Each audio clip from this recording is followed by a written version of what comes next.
All right, what's up, guys? Wes Mitchell, Chris Clark back here. A little special edition of our YouTube show here, I guess. Rapid reaction to South Carolina commitment. Simeon Price, three-star athlete from Pensacola, Florida. West Florence. West Florence. Where do we say he's from? West Florida West Tech. Florida Tech. That's right. There you go. West Florence. Committed to the Gamecocks today. And we want to just hop on and talk about him a little bit, talk about him a little bit as a player, and really how the Gamecocks landed him. Chris, I know you just talked to him earlier this afternoon. We're recording this. I think it's Wednesday. Recording on Wednesday. He just committed. You just talked to Simeon. What was sort of his message to you, man, about why he did decide to choose the Gamecocks today? And this is something we've sort of been tracking. They've been in good position for a while, but why Carolina? Well, the first word out of his mouth was consistency. He said when it came to South Carolina's pursuit of him, he said that the staff was really consistent ever since they started recruiting him, ever since they offered him. And look, he named South Carolina as his leader to us. I think it was in February. Over Nebraska, I think, was the other main school that he mentioned, although there were several that offered him and had been recruiting him. But,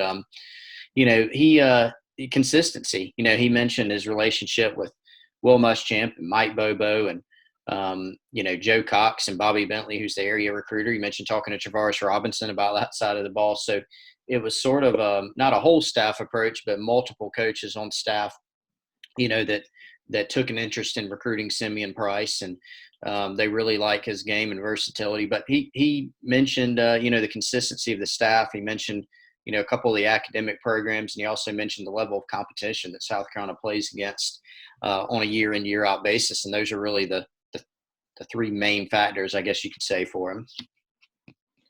Yeah, man. So, I think when you watch this film of Simeon, which we're going to pull up now, listed as an athlete on Rivals. And, the guy's an athlete in every sense of the word. You look, I think the first thing you kind of have to start with is the numbers at the opening in New Orleans, where he was like the top combine guy there. What was it? 4.64 40-yard dash, which is laser timed, 4.27 shuttle, vertical at over 38 inches. Sort of had the best spark there.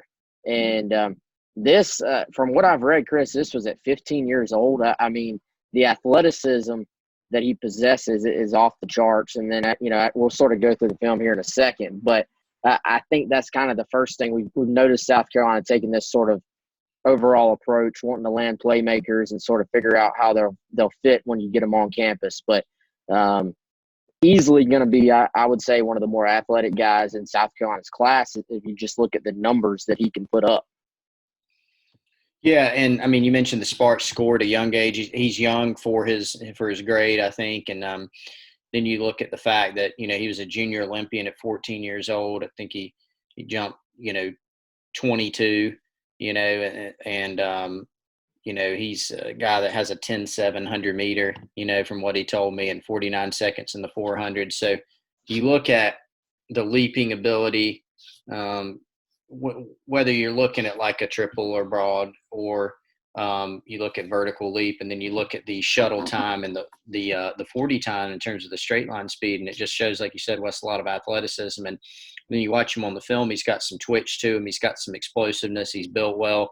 You look at his build, and he really does look like a guy who could play, some running back or some wildcat type quarterback.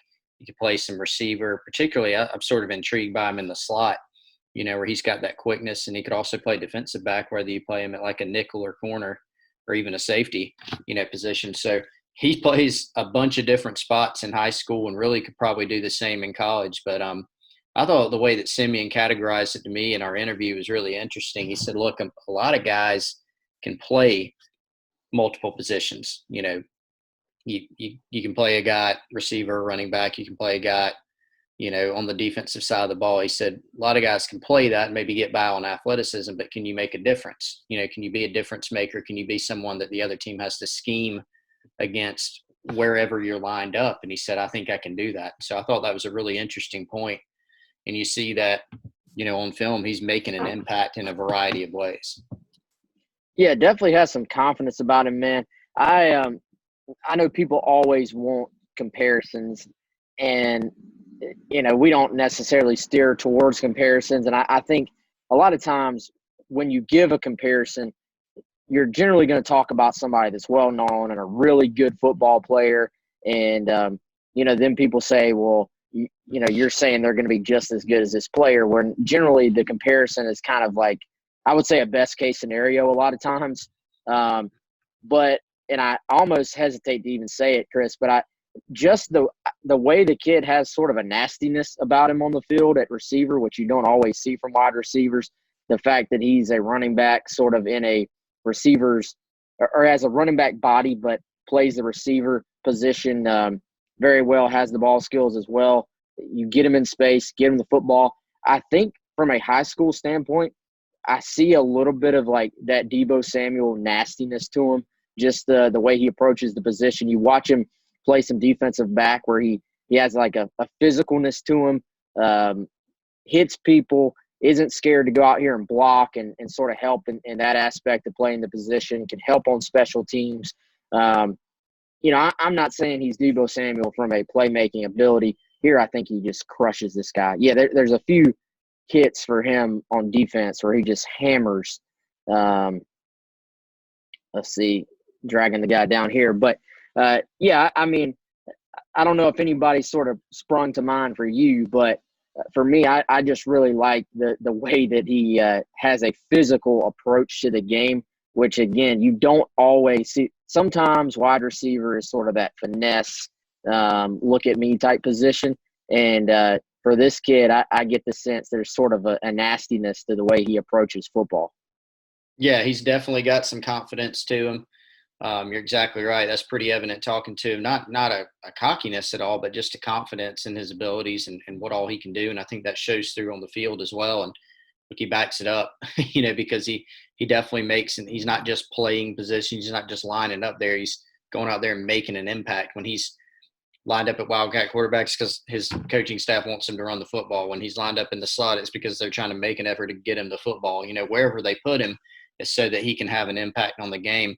And I think you bringing up the playing style comparison to Deebo is interesting because, when I talked to him, and it didn't come up today specifically, but when I talked to him last time, I think it was in February, or either that or early March, very early March, when we chatted last time, and when he named South Carolina as leader, he said that, in terms of offensively, in terms of how the staff thought they could use him, it was in that type of role where you could put him in the backfield a little bit, use him on some jet sweeps, play him as a true receiver, and mention that Deebo Samuel type of role. Now, are they the same player? No. But that running back ability in the open field that you mentioned, I think is a good point. Yeah, and I, Chris, I still think this is a guy, I can't remember the exact quote was, but that, T-Rob had talked to him.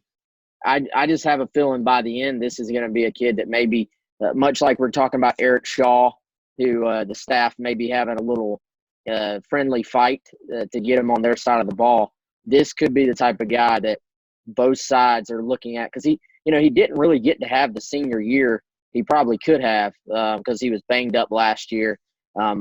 I just watching the film, man, I expect this kid to have a really big senior year, assuming we get high school ball in Florida with the case rates there. That's another story. Assuming we get high school ball, I think this is a guy that has a big year, that both sides are probably fighting over a little bit, having a little friendly battle for him. And, also I think this is another one that just falls in that category. If he had put down the times that he put down at camp last year, at a bunch of camps this offseason, or maybe even faster as being a year older, then the offer list and the ranking just absolutely explodes, I think. So another guy where I think South Carolina's probably had an advantage in that he's hasn't really quite – he's got a nice offer list. Don't get me wrong. It's not like it's, a bad offer list, but I think it would have been a much more expanded offer list if he was able to get to some camps maybe this year. Yeah, and that's been the scenario for a lot of kids, and I totally agree. I think he's someone that it did hurt him, last year. If you can't get a great look at a guy, if he's injured, and got to answer that question and then can't.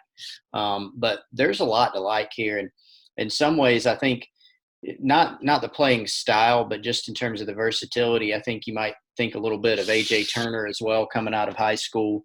Was a guy that, was thought of as a running back by South Carolina. A lot of schools recruited him as a running back, but he had offers from other schools as a defensive back. I think Ohio State, I think Clemson. I was looking at AJ Turner as a defensive back, and he ended his Gamecock career, unfortunately injured for much of the season. Wasn't able to get on the field a lot, but he sort of finished out as a defensive back, and staff thought that AJ had some upside there. So say that to say that when you get a guy, and we've talked about this before, that maybe he doesn't work out, quote unquote, at one position, and that maybe he's got some other guys ahead of him.